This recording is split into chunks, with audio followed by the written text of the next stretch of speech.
I, 38F, met my friend Dave, 42 male, about 4 years ago in an online gaming forum. During the entire time we talked, I became friends with his wife Brenda, 43F, and he became friends with my fiancée Mikkel, 38 meters. I live by the rule in a relationship that if there is conversation that I wouldn't feel comfortable showing my significant other, then I don't need to be having that conversation. At no point did Dave ever cross a line with me, nor was there ever inappropriate conversation. This is important. About a year and a half ago, summertime, Mikkel got a big promotion and we hosted a fun weekend-long celebration at our home. We invited Dave and Brenda, who live 5 hours from us, and this was the first time we actually met them in person. I instantly connected with Brenda, as she was so authentic and sweet. We all got along well, and even started talking about doing future get-togethers and vacations. It seemed perfect. At this time my company was doing major layoffs and I was looking for a new career. Brenda has worked at a remote company for over a decade and recommended I apply. After a few intense interviews, I was hired. Quick side note, Dave had been injured in work-related accident that had gone to court. He sued and won.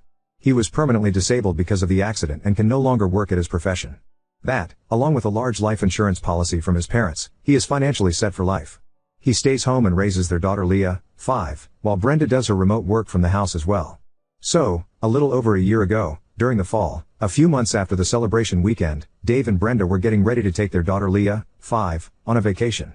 Before they left for the airport, Dave said he needed to talk to me. It was urgent, so I stepped away to take the call. Dave then told me he had why nobody else to talk to this about, and was deeply depressed, and needed to confide in me as a friend. I really wish he hadn't. He told me that the night before he had gotten into a huge fight with who he calls his best friend, Rachel, 41F. I had heard about Rachel but never met her, and didn't know too much about her, to be honest. What I did know, Dave, Brenda and Rachel had been friends in college, approximately 20-year-long friendship. She had visited at Dave and Brenda's house several times over the years, and that Rachel allegedly had been in a string of bad relationships of which Dave had to bail her out financially a few times. That's about it. Here comes the information that I wish Dave hadn't told me, as it has completely changed how I view my friend. Dave told me that Rachel confessed to him the night before that she knew he was attracted to her. Yes, she is gorgeous. Dave said he has always been attracted to her physically, but mentally her personality, specifically her shallowness, was a huge turnoff for him. Some unkind things were said about Brenda letting herself go since having Leah, which disgusted me. He then said Rachel confessed that she is frustrated with her never-ending chain of bad relationships and wants to finally settle down. She knows he is wealthy and can give her the life she feels she deserves. She wants him to leave Brenda and Leah, move to Rachel's city, buy her a large house, and let her be his trophy wife. I choked back a laugh at this because I literally thought it was a joke. Seriously? She admits to not being physically attracted to him. Okay, who says things like that? But knows she can satisfy him and he can give her the lifestyle she deserves. She just demands that he has to completely cut off the life he has now, including all friends and family, and be with her. What is worse, Rachel has been planning this for literally years. Sitting in their home, eating their food, drinking their wine, holding Leah, laughing with Brenda, all while planning this. I was floored. I asked what Brenda thought of all this. He said he didn't tell her. I asked him how Rachel took it when he told her to F off. He said he didn't. He doesn't want to lose her as a friend and he even considered her proposition. I felt sick. I told him I was shocked, and to me, even if he decides not to take Rachel up on it, this is a betrayal to Brenda. Dave explained that while his and my conversations consisted of gaming, stupid memes, and planning potential couples vacations, his conversations with Rachel were emotional and raw. They spoke for hours on end, every single day, while he was caring for Leah, and while Brenda was working in the next room. Okay, you stop. He asked my opinion, and I told him he has two options, either leave Brenda, or completely break off all contact with Rachel and focus on his marriage. But since he asked, in my opinion Brenda needed to know. Especially since she considered Rachel a friend, and knowing that Rachel wants to screw over Brenda and Leah. Seriously, typing this disgusts me. After the call ended I told Mikkel about it. He was as shocked as I was, but asked what I was going to do. I just sat there trying to digest what I had just heard. Dave, Brenda and Leah went on their vacation. During this time we didn't communicate. When he got back he told me that he had cut Rachel off, but refused to tell Brenda about it. Okay, fine, whatever. I don't agree with his action to not tell her, but it's not my life, not my relationship. He asked for advice and I gave it. I told him that in my eyes, he had betrayed his wife, whether physically or not, and I still felt that Brenda deserved to know. Almost immediately I felt myself pulling away from Dave. My image of him was damaged. When I interact with Brenda online for work, I'm professional and friendly, but it's painful keeping this secret. However, as time passed I began to think that perhaps this was over. Dave had just made a stupid mistake and was just thinking about what could be. He didn't actually leave her, right? And most importantly, he cut Rachel out. Dave and I began talking a bit more. I actually thought maybe things can go back to the way they were. Since didn't actually physically cheat, maybe it's best that Brenda doesn't know, for her own mental health and happiness. Maybe we can move past this. So many thoughts going through my mind. So many ways of rationalizing this. The mental gymnastics were Olympics level impressive. Then about a month ago he drops the bomb. He tells me that Rachel and he are talking again. She allegedly begged him for forgiveness, and cried that she is going through another horrible breakup and needs his friendship, or else she doesn't know what she might do. He said he is going to keep her at arm's length, but she needs him. He will just be there for her a little bit, but it won't be like it was before. Oh holy night. To my chagrin, love that word, as the weeks pass he begins to mention her more and more. I tell him I don't want to hear about her, and when he keeps going I finally snap and tell him not to mention her to me at all. I'm so pissed that he is talking to her again, and that he doesn't care about me knowing this is putting more guilt and strain in my mind, especially when I have to interact with his wife. It's completely unfair that he told me about his situationship with Rachel, knowing that I consider Brenda a friend, and that we work together every day. I've begged him to tell Brenda about it. She has the right to decide if she wants to stay. And most of all that he is actively still friends with a woman who wishes hurt and pain on his wife and little girl. How do you sleep at night, sir? Dave still talks about planning vacations together with Mikkel and I, but I don't even respond. Honestly, I don't see how I can sit at dinner with them and keep quiet, especially if Rachel were to get brought up in conversation, and a special, why if wine is involved. And let's be honest, there will be wine. I have one of those faces that speaks my mind without saying a word, which is why I do better working remote, versus client facing. I dread the day when if either Dave or Brenda say that Rachel is coming to visit them again. I can pretend it won't happen, but let's be honest. Dave is a complete moron who managed to somehow miraculously prevent his marriage from going up in flames, only to soak himself in gasoline and open the door to the walking, talking, gorgeous yet shallow lit match. Reddit, help me. I want to cut him out completely because I am so disgusted by his actions, but I know Brenda will be upset and drill me about it. Especially since they have been planning a trip to Europe for next year and wanting us to come. Should I just tell her that we had a falling out? Should I find a way to hint to Brenda not to trust Rachel? I didn't even want to know any of this, and I'm so pissed that he dumped this on me. We were friends, but not that type of friend. As for Brenda, I would want to know if I were friends with and playing host to a girl who wanted to steal my husband, and the father of my child. But I'm also concerned about my job, my livelihood. She's been with the company over 10 years and I've only been a year. I've kept this secret from her for so long. If I say something, can it affect my employment? Should I just pull away from them and when asked make some lame excuse like I am too busy? Edit, I wanted to clarify a few things. When I say friend I mean we are more than mere acquaintances, but we aren't besties. I've always been closer to Dave than Brenda strictly because he's the one who I game with. However, Dave and I never had deep conversations before he unloaded this secret on me. We talked about low TR, Harry Potter, going to festivals, and eventually us joining them on vacations. We haven't so far.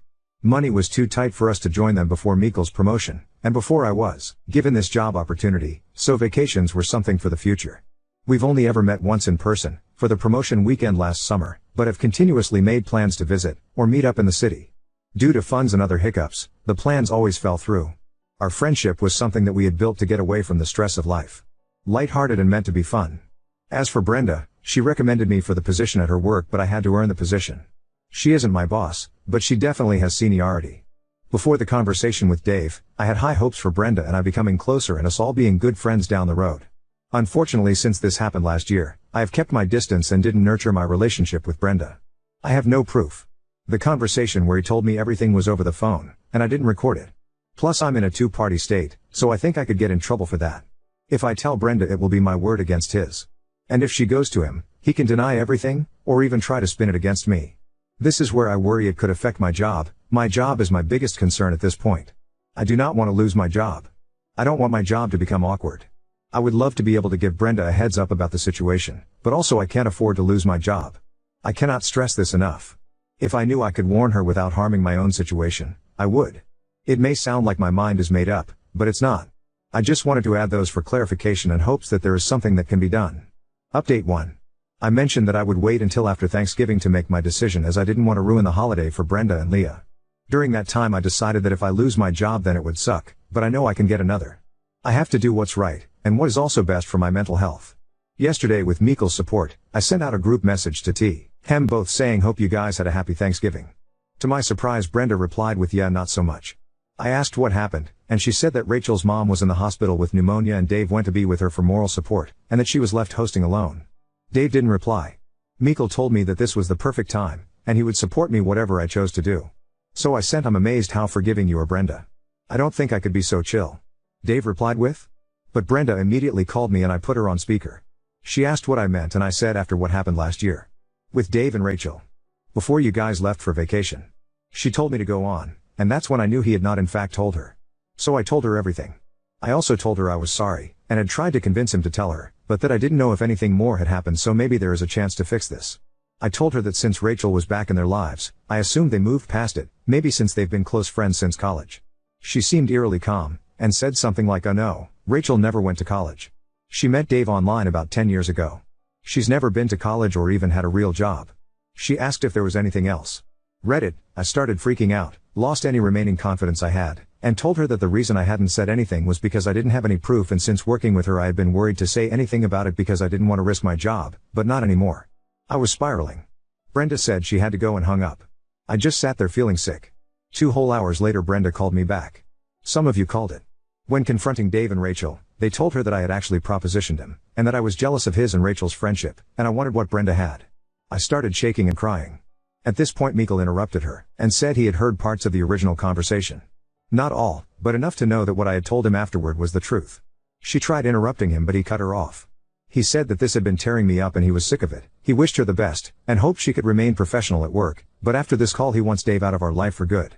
Then he hung up. About 30 minutes later I got a text from Brenda. She apologized for us being dragged into this, said she's mortified that I know, and says Mikkel didn't let her finish. She was just telling us what they said, and then she drops this epic bombshell. She already knows what's up, and has since last year. She just had no idea until then that I knew. You'll get cookies if you call that, BTW. She says the way he acted last year on the vacation, like a heartbroken lovesick puppy, was a huge red flag, and she felt deep down something wasn't right with him and Rachel. As soon as they got back home she started digging, looking through his computer, his phone, and iPad. It's not just Rachel, there's more. She's the only one he's met up with. None of the others wanted him in person, just his money. I asked if she's okay or if she's worried about Dave coming back, but Brenda said she already has a lawyer and has been spending the past several months getting her affairs in order. She was going to give him the divorce papers after Thanksgiving, but with him abandoning them like that, she instead took advantage of his absence to change the locks and start packing his stuff. My information along with her lies just made it easier for her. This chick is so much more badass than I knew. I don't know if changing locks is legal, but good for her I guess. She apologized again for Dave and I told her I was sorry I didn't say something earlier. She told me that if she didn't already know about Dave, and hadn't read a lot of our messages, which she said were pretty boring, ouch lol, she probably wouldn't have believed me. It was an impossible situation. I told her that if she needs to talk we are here. If not, then I'll just be her coworker. Now on to second story. Wife insists on conversion therapy for our son, oblivious to its harm, and I question staying in a marriage that threatens him. My wife, 44F, and I, 45 male, have been married for 14 years. We have 2 kids, a 16-year-old son, let's call him Noah, and a 12-year-old daughter.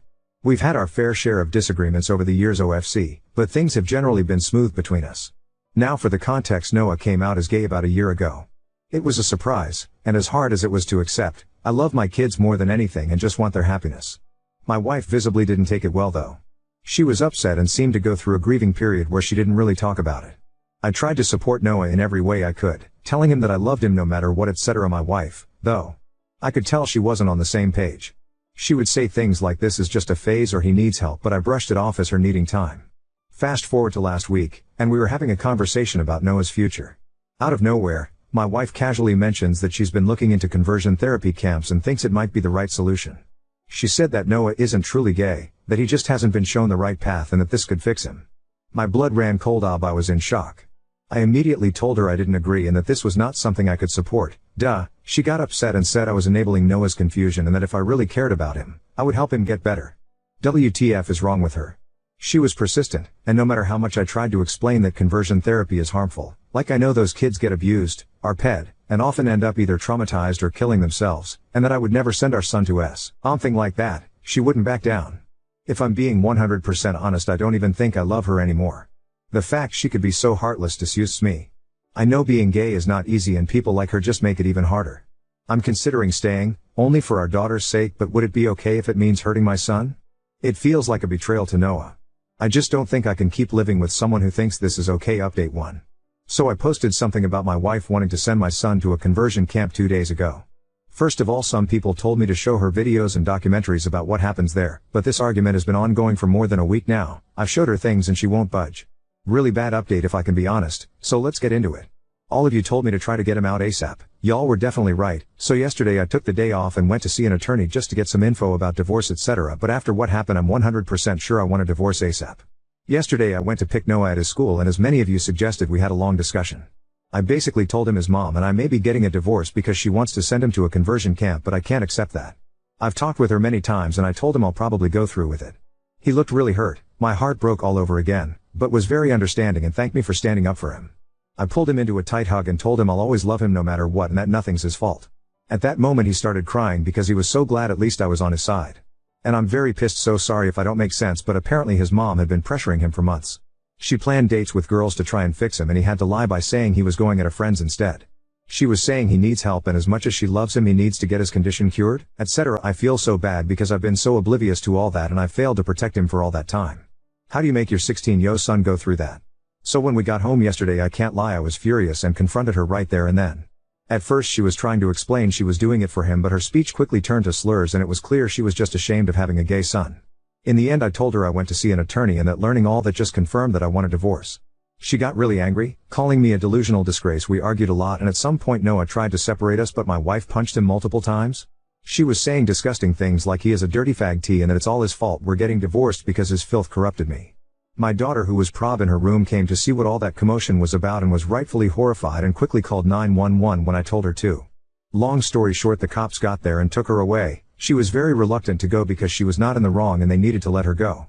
I explained everything to my daughter and she doesn't want anything to do with her mom anymore. RN I'm in the hospital because my STB ex-wife broke my rib while I was restraining her. I should have probably went as soon as the cops took her but my son was crying, with a black eye and split lip. They are checking for any concussion. And obviously the only thing I cared about was to comfort him because I can't even imagine what it can feel like being beaten by your mom for being gay. I'm planning to file for full custody OFC and my kids don't want to see her ever again anyway. Given all the charges she's facing I hope she won't stand a chance against me. I just sent a mail to my attorney and I hope the procedures will be fast. I've also thought of getting CPS involved but I'm not sure they will really help. Like I cannot understand how you can grown so are resentful of your own kid because of something they can't control. Even I had pretty strong opinions about it, but as a father it is my role to unconditionally love my kids and so I learned about the topic and changed my way of seeing the world for him. It took some time grasping it, but I never doubted 1 second the love I have for my child. I thought it was the same for my wife. Visibly not oop, she's pretty shaken and confused, but she seems to understand the gravity of her mom's actions. I'm so sad she had to be dragged into this mess as well. Good on you for protecting your son, and for your daughter calling police, but there is no way he can safely be around her ever again. Oop, we've got a house that is under both our names, and he didn't have a prenup. People have been telling me to change the locks and throw her stuff out, but I just don't know if I can do that. If I can't I'll either go back to my parents with the kids or rent an apartment in the meantime. Update 2. The kind words were overwhelming. To all the trolls saying this is fake, God knows I wish it was. Maybe I didn't make much sense because I was extremely shaken, so I apologize if that's the case. Now, for the update. It's been difficult ever since, but don't worry, this is not a bad update. First of all, I was able to get an emergency custody order. I'm very relieved because many of you warned me about how people can have their kids forcefully taken by those conversion camps, and I'm relieved that she can't do that anymore. I'm still overly anxious and only leave my son alone when he's at school. I've instructed all the teachers to make sure no one but me approaches him. Thank God my boss has been understanding on the matter. I've been granted the exclusive use of our house as well, so I've changed the locks and installed security cameras. Many friends and family members, from my side of course, have been visiting often, to give us both emotional support and safety. Many of you also advised me to document every injury that my son and I sustained. Fortunately my son didn't suffer a concussion, so I took plenty of pictures and gave them to my lawyer, and she has also taken my son's and my daughter's testimony. Given all the charges my wife is facing, child abuse both physically and emotionally / neglect / endangerment, assault and battery, hate crime and domestic violence. Yeah, it doesn't look very good for her. Our lawyer is confident that I will 100% be granted full custody. She also said that it's likely SP's attorney will recommend that she gives up her parental rights, given the overwhelming evidence against her. Also T's very likely that my son and I, possibly even my daughter if she asks for it, will be granted a restraining order against her. My lawyer has told me CPS involvement will only strengthen my case, as they are thoroughly investigating everything. While we're still waiting to get the court date, I am feeling highly confident and relieved for the first time since all that shit happened. I've gathered tons of overwhelming evidence against the toxin, thanks to that person who came up with that name.